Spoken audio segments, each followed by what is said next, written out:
So Rico is here on the Nintendo Switch. This is simply put a throwback to retro shooters, and I feel like this one right now, it has a small amount of buzz around it.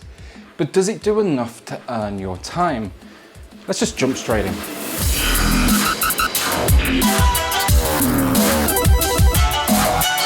So Rico, for those that don't know, is a procedurally generated shooting gallery where emphasis is taken away from the serious and it's placed solely on the entertainment.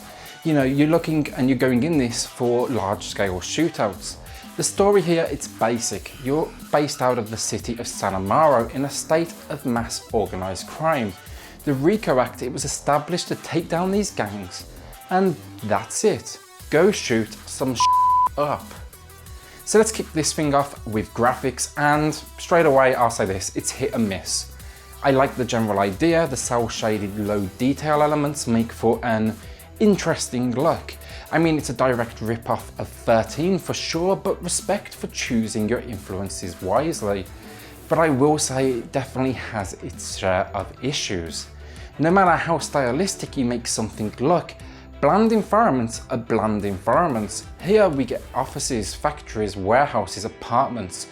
It's very low effort in its world design, and I would have loved to have seen the creativity in these locations match this artistic style. Additionally, when it comes to low detail, let's talk about character models. I like them, the harsh black lines to reinforce that kind of comic book style and nature, but these enemies just consistently repeat themselves. In every room I entered, there was like 4 or 5 of the same person. I mean, just come on, change the outfits or something, but don't have an army of twins charging at me. Now, as I said, being procedurally generated, this may be part of the problem, but I feel like it'd be pretty simple to put a rule in the code saying don't generate more than one of the same person. Finally, the weapons and explosions, and they look great. The weapons, they fire out sparks, they're animated really well. The bullets look really cool as well. We get the stereotypical exploding barrels, which bad guys in video games seem to love, but I really like the effects they put in here. The enemies also react well to incoming fire. Yes, it is ragdoll physics, but it definitely works with the overall style. But it just doesn't do enough. The best way I can describe this one, honestly, for the graphics at least, is mediocre. Nice graphics or stylistic choice is nothing without substance to the world. It kind of reminds me of the latest Tony Hawk when they added cel shading to try and hide the poor gameplay at the very last moment. With graphics out of the way, let's look at gameplay, and the controls here, it comes down to really shoot, aim, slide, duck, and slow motion entry. That's when you're entering rooms to clear out the enemies. First, I'll say this, the controls work fine. I did have some bugs where I would get stuck and nothing was there, but overall, issues like that were few and far between, and they work generally.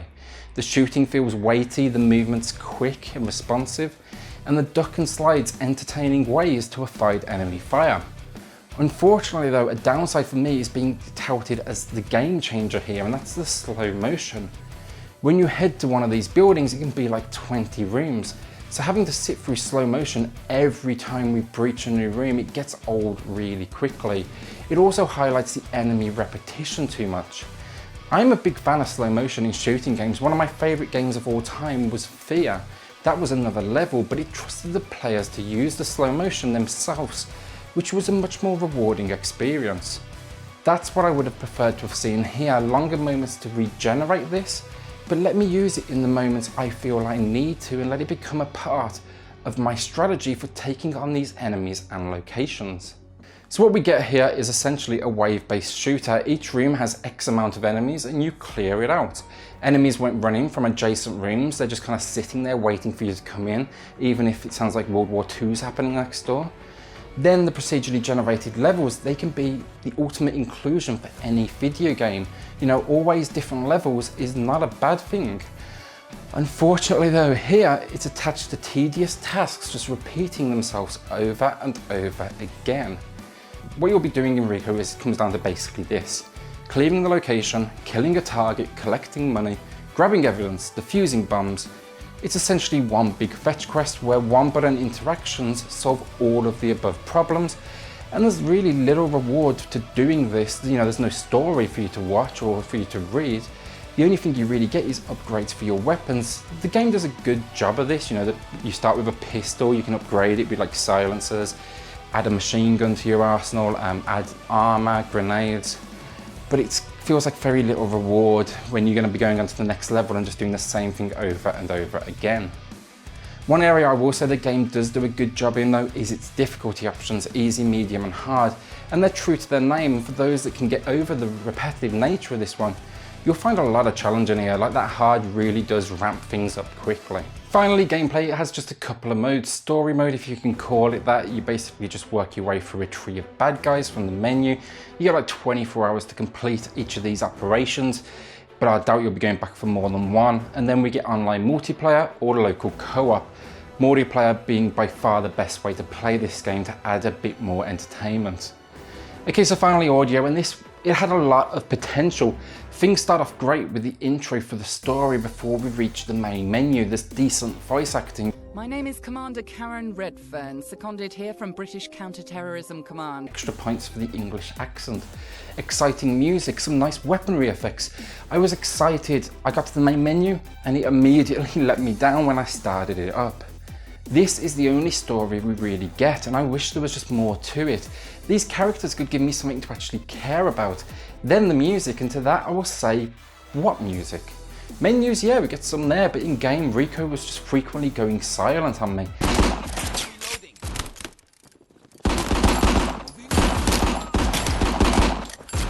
Except for the few minimal sound effects they included outside of shooting, like enemies screaming and charging at me or their footsteps. You know, pretty generic stuff. Even the sound effects for the weapons, the sound themselves, they're good. It sounds heavy, but they screwed up the mix and somehow added a ton of reverb and echo. It sounds like a huge empty room, and they were obviously going to try and add weight to these guns, but what it actually ends up doing is hurting the game. It just kind of reinforces how empty these locations are. Clearly wasn't the intention, as I say, but they could really do with patching this and fixing it quickly. So the final verdict, and I know already I'm going to get some hate for this one, and I'm okay with it honestly. I know, and I feel like at least there was a small buzz around it, but frankly, this is not good. I'm sorry if that hurts your feelings, but you're gonna get over it, I promise you.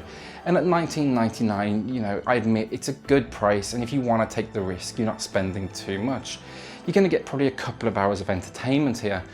I just see so much missed opportunity. After just a couple of hours, I was just frankly so bored. Visuals trying to dress up the mundane, enemy repetition, repetitive gameplay, zero storyline. It might have some decent controls and somewhat entertaining multiplayer, but this feels so undercooked. I can see why they went for that $19.99 price point. For me, this is not the first person shooter the Switch or you need. Go play Wolfenstein or Doom. Yes, they are more expensive, but for very good reason. Even as single player experiences, they just blow this thing away. You're not gonna like it, but today I'm giving Rico a 3 out of 10. You're gonna get, as I say, max 2 to 3 hours out of this one before you give up. Playing through the opening levels, you're gonna realize very quickly you've seen everything and now it's just a gameplay loop over and over again. They even somehow managed to make slow motion boring. There's a good base here for a game, I'm sure of it, but it's got a hell of a long way to go. Thanks so much for watching today, we truly do appreciate it. If you're new here, hit subscribe. Let me know in the comments below what you think. Have I been way too harsh on this one? Do you see a different game or experience that I didn't? And we'll see you all on the next video.